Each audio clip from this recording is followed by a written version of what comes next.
Bonjour tout le monde et bienvenue à la saison 6 d'Aster-Chef.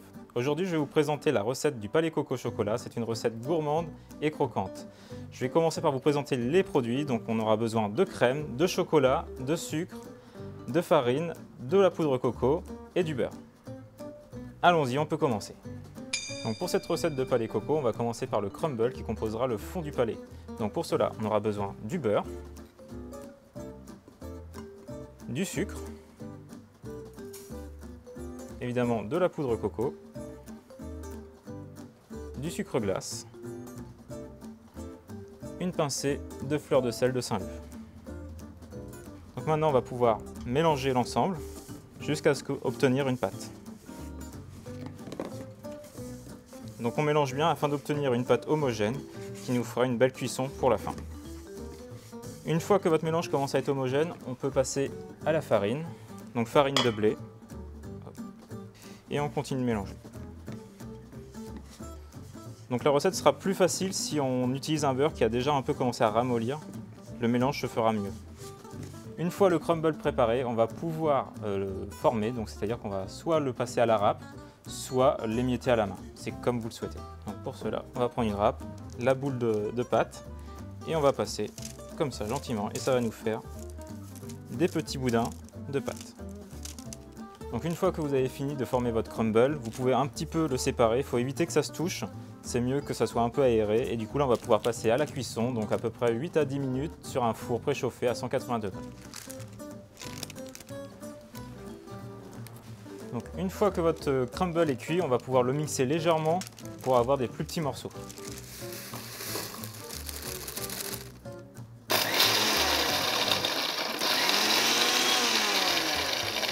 Une fois votre crumble mixé, vous pouvez le remettre dans un petit bol qui nous servira ensuite pour faire le montage final du palais. Donc maintenant que notre crumble est fini, on va pouvoir passer à la fonte du chocolat. Donc là aujourd'hui j'utilise un chocolat en pistole, mais vous pouvez très bien utiliser un chocolat en tablette, ça n'a aucun impact, ça sera pareil. Donc pour faire fondre du chocolat, le mieux c'est de faire un bain-marie, donc c'est une casserole d'eau chaude avec un saladier, peu importe. Dedans, ça évite que le chocolat brûle. Voilà. On va le faire fondre en douceur. J'ai imaginé cette recette pour le retour de vos enfants après l'école. C'est vraiment un petit palais pour le goûter.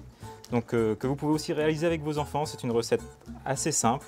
Donc n'hésitez pas à la refaire. Donc maintenant, une fois que votre chocolat est fondu, on va pouvoir ajouter le crumble et la poudre de coco. Donc, je vais prendre mon crumble, on le verse et notre poudre de coco.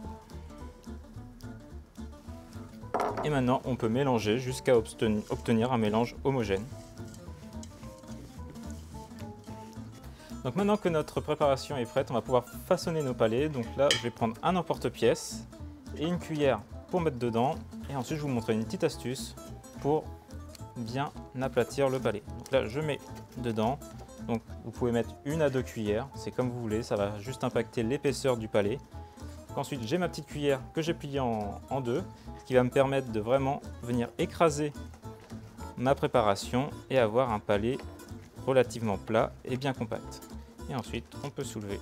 Et voilà, notre palais est formé. Donc voilà, maintenant que le façonnage de nos palais sont finis, on va pouvoir les réserver au frais pour que le chocolat fige et qu'il prenne et qu'on puisse passer aux étapes suivantes. Donc maintenant on va pouvoir passer au caramel, donc c'est un caramel à la fleur de Saint-Leu. Donc pour commencer on va prendre du sucre et on va le faire cuire jusqu'à l'obtention d'une belle couleur brune. Donc maintenant que vous avez obtenu une belle couleur de votre caramel, on va pouvoir passer au déglaçage du caramel avec de la crème. Donc on y va petit à petit,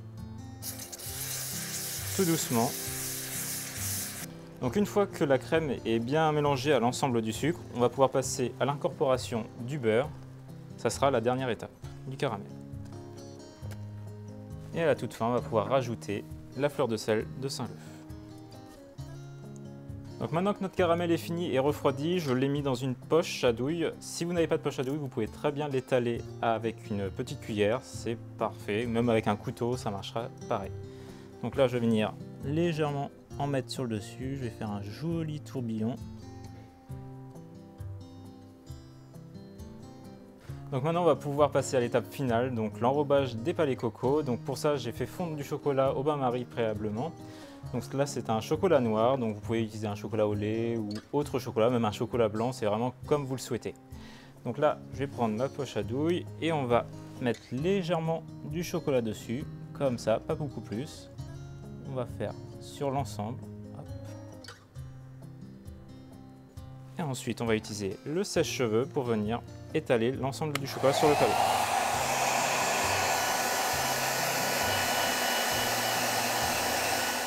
Maintenant qu'on a fini notre enrobage avec le chocolat noir, on va pouvoir décorer les palets avec de la noix de coco râpée.